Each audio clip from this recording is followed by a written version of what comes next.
आइए सुनते हैं investor education and protection fund authority IEPFA corporate कार्य मंत्रालय द्वारा प्रायोजित श्रृंखलाबद्ध कार्यक्रम में आजादी का अमृत महोत्सव के अंतर्गत सही और गलत निवेश, सच्चाई और भ्रांतियां, निवेश पूर्व क्या करें और क्या ना करें विषय पर CEO value research Shri Dhirendra Kumar की ये वार्ता।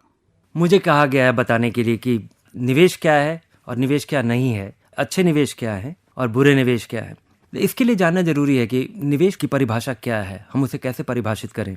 निवेश जो मुझे समझ में आता है कि आप एक पोस्टपोन कंजम्पशन है। आज आप कमाते हैं, भविष्य में आपको उस पैसे की ज़रूरत पड़ेगी और आज जिस पैसे को आप कंज्यूम नहीं करते हैं, जिस पैसे को आप खर्च नहीं करते हैं, उसको आप भविष्य के लिए बचाते हैं और उसको काम पे लगाते हैं, वो निवेश है। केवल बचत अपने आप में निवेश नहीं है। अगर आप कमाते हैं, बचाते हैं और उसको आप तिजोरी में रख देते हैं तो ये निवेश नहीं हुआ जब तक उस पैसे को आप काम पे नहीं लगाते हैं। और भविष्य में इस किसी उद्देश्य के लिए इसको लगाया जा रहा है और तब तक ये पैसा काम करता रहेगा, ये निवेश है। तो इसके लिए ज़रूरी है कि आप समझें कि निवेश क्या नहीं है। और बड़ी बड़ी गलती शुरुआत में निवेशकों की ये होती है, अधिकतर लोगों की ये होती है कि बहुत सारी चीज़ों के बारे में उन्हें भ्रम होता है कि ये निवेश है, लेकिन वो निवेश नहीं होता है। निवेश अगर हम देखें कि होता क्या है तो आमतौर पे ये या तो आप मालिक बनते हैं किसी चीज़ की जो कि इक्विटी है, आप किसी कारोबार में अपने किसी दोस्त को पैसा देते हैं, किसी कंपनी का शेयर खरीदते हैं या कोई म्यूचुअल फंड खरीदते हैं जो कि शेयर में पैसे लगाता है, ये एक तरीके का निवेश है। और बाकी दूसरे जितने तरीके के निवेश हैं वो फिक्स्ड इनकम होते हैं। आप बैंक में जब डिपॉजिट करते हैं, पब्लिक प्रोविडेंट फंड में पैसा लगाते हैं, नेशनल सेविंग सर्टिफिकेट खरीदते हैं, कंपनियों में डिपॉजिट करते हैं, किसी कंपनी का बॉन्ड खरीदते हैं, ये दूसरा निवेश है। तो आमतौर पर आपको सवाल पूछना ये चाहिए जब भी कोई निवेश का अपॉर्चुनिटी आए, कोई मौका मिले, कि ये आप किसी चीज़ के मालिक बन रहे हैं सीधे तौर पर या इनडायरेक्टली, या आप उधार दे रहे हैं, कोई आपसे पैसे ले रहा है। और जब आप उधार दे रहे हैं तो आपको 2-3 चीज़ देखना होता है कि ये पैसा कितने दिनों के लिए दिया जा रहा है, इस बीच में आपको ब्याज कितना मिलेगा, और क्या ये एक ऐसे एंटिटी को दिया जा रहा है जहाँ पे आप निश्चिंत हो सकते हैं कि ये पैसा आपको जरूर वापस मिलेगा। अगर मोटे तौर पे देखा जाए तो सारे निवेश को ब्रॉडली हम इसमें क्लासिफाई करते हैं, लेकिन लोगों के दिमाग में काफ़ी कुछ बना हुआ है। मैं गिना देता हूँ कि वो क्या क्या है, जो पॉपुलर चीज़ें हैं जिसके बारे में लोगों को भ्रम होता है कि वो निवेश है, लेकिन वो निवेश नहीं है। जैसे लोगों को लगता है कि सोना उनका निवेश है, लेकिन सोना निवेश नहीं है, ये गहना है को हमें कंजम्पशन के नज़रिए से देखना चाहिए। और आमतौर पे हम ये सोचते हैं कि ये आपका निवेश है, लेकिन बहुत बहुत मुश्किल से हम इसको बेच पाते हैं। और इसका जो ट्रांजैक्शन कॉस्ट है, आप जितने में सोना खरीदते हैं और अगर आपको लाचारी में बेचना पड़े तो जो मिलेगा, और सोने का जो भाव जिस रफ्तार से बढ़ता है वो महंगाई से जूझ नहीं पाता है आसानी से।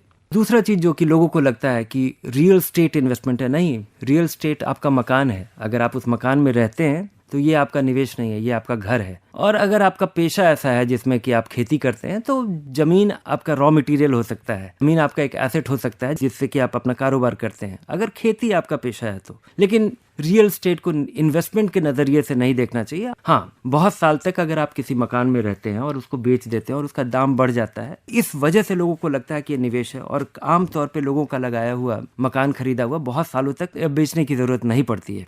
अब मैं लिस्ट करता हूँ वो कारण कि अच्छे निवेश क्या हैं और अच्छा निवेश आप कैसे करें और किन चीज़ों से बचें। अच्छा निवेश के जो गुर हैं वो तो बहुत ही सिंपल हैं। निवेश करने के पहले आप किसी भी व्यक्ति के लिए एक बेसिक फाउंडेशन होना चाहिए कि एक कंटिजेंसी प्लान हो, क्योंकि अगर आप निवेश करें और ये कंटिजेंसी प्लान की तैयारी नहीं हो तो आप अपने निवेश पे बने नहीं रह सकते, आप निश्चिंता से बने नहीं रह सकते, क्योंकि इस पैसे की ज़रूरत आपको कभी भी पड़ सकती है, कोई प्लान नहीं होगा। दूसरा, हेल्थ इंश्योरेंस ज़रूरी है, क्योंकि आजकल ये खर्च इतना बढ़ गया है कि अचानक कोई ऐसा इमरजेंसी हो जाए जिस हेल्थ कंडीशन की वजह से, और ख़ासकर अभी ये काफ़ी ताज़ा होगा कि इस पैंडेमिक के बाद हेल्थ इंश्योरेंस की कितनी अहमियत है।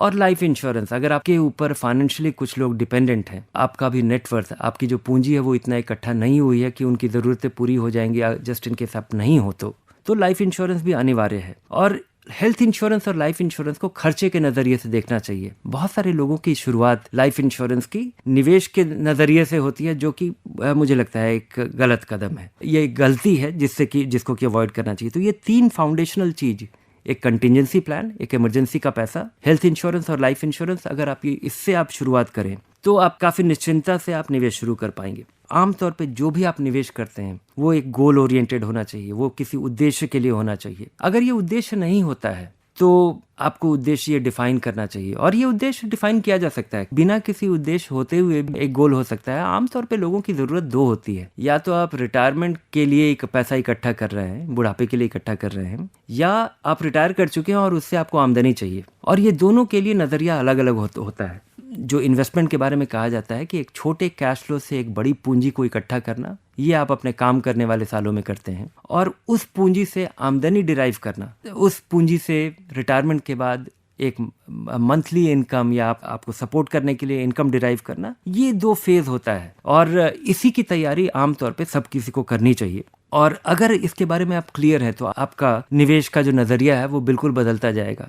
इक्विटी में जब लोग पैसा लगाते हैं, तो उसके पहले मैं इक्विटी और डेट की बारीकियों में आने के पहले मैं 3-4 चीज जरा गिनाना चाहूंगा कि क्या क्या चीज नहीं करना चाहिए। क्योंकि निवेश के बारे में जो कुछ मैंने आपको बताया कि एक आपके पास फाउंडेशनल चीज होना चाहिए, कम समय का पैसा कहीं लगाना चाहिए, लंबे समय का पैसा कहीं और लगाना चाहिए, लंबे समय का पैसा लगाने के बाद आपको उससे आमदनी की जरूरत होगी किसी दूसरे कॉन्टेक्स्ट में। लेकिन क्या नहीं करना चाहिए, और अधिकतर निवेशकों की गलती यहाँ पे होती है। एक तो कि हम खींचे चले जाते हैं उस किसी एक too good to be true offer पे। कोई आपको एक ऐसा ऑफर मिलता है जो कि अविश्वसनीय लगता है, वो इतना भारी रिवॉर्डिंग लगता है, और हम उसके चक्कर में पड़ जाते हैं। और जो ये आप एक गांठ बांध लें, ये एक नियम अपने दिमाग में जरूर रखें कि too good to be true, अगर कोई चीज़ बहुत ही ज़्यादा लुभावना है तो वो सच नहीं होगा। और ये बार बार ये साबित होता है कि too good to be true, तो वो ट्रू नहीं होता है। अधिकतर लोग, दूसरी जो स्थिति बनती है कि लोग या तो लालच की वजह से कि उनका नुकसान होता है, या फिर डर की वजह से। निवेश खराब नहीं होता है। कई बार आपका इनअप्रोप्रिएट निवेश, एक बहुत अच्छा निवेश जो कि आपके लिए उपयुक्त नहीं है, आपके लिए उपयुक्त नहीं है क्योंकि आप जल्दी डर जाते हैं, आपके लिए उपयुक्त नहीं है क्योंकि आपको उसका एक्सपीरियंस नहीं है, आपने उसके बारे में प्रैक्टिस नहीं किया है, और उसके बारे में आपको डर लगता है क्योंकि उसका जो कैरेक्टर है उससे आप परिचित नहीं हैं। तो ये अप्रोप्रिएटनेस, इनअप्रोप्रिएट,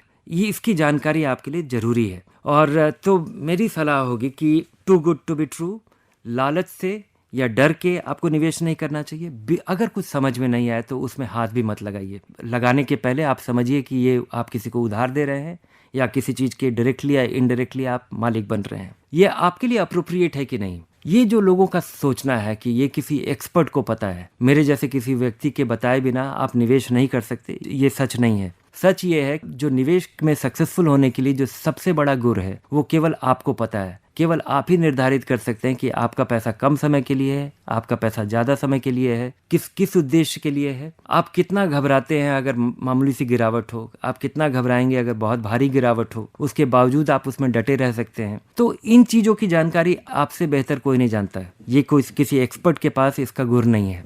तो अगर ये 4-5 चीज़ों का आप ख्याल रखें तो आपसे गलती नहीं होगी।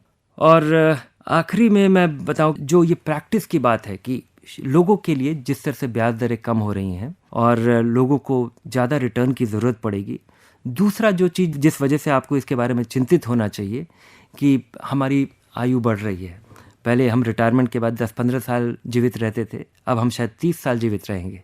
और अगर ये उम्र अगर दुगनी हो जाती है, जिस समय कि आपको अपने निवेश पर निर्भर करना पड़ेगा आमदनी के लिए, तो आपको चिंतित होना चाहिए। और इसका तुरंत की प्लानिंग करें और इस पे बने रहें, और किसी एक्सपर्ट पे निर्भर ना करें, नियमित रूप से लगाएं। और जो बेसिक रूल्स है इक्विटी से फ़ायदा उठाने का लंबे समय के पैसे के लिए, कि आप डाइवर्सिफाई करें, नियमित रूप से पैसा लगाएं। जब बाज़ार में गिरावट हो तो डरे नहीं। जब बाज़ार में बहुत भारी बढ़त का दौर जो अभी चल रहा है, ऐसे समय में आप आंख बंद करके लगाना शुरू ना करें।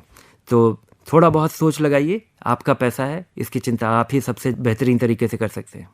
अभी आप सुन रहे थे investor education and protection fund authority IEPFA corporate कार्य मंत्रालय भारत सरकार द्वारा प्रायोजित कार्यक्रम आजादी का अमृत महोत्सव के अंतर्गत विशेष वार्ता श्रृंखला।